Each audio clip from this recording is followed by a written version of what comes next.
শুনেছি সেদিন তুমি সাগরের ঢেউয়ে চেপে নীল জল দিগন্ত ছুঁয়ে এসেছো।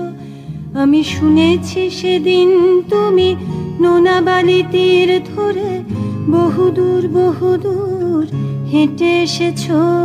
আমি কখনো যাইনি জলে, কখনো ভাসিনি নীলে, কখনো রাখিনি চোখ ডানা মেলা গাংচিলে। আবার যেদিন তুমি সমুদ্র স্নানে যাবে, আমাকেও সাথে নিও, নেবে তো আমায়, বলো নেবে তো আমায়।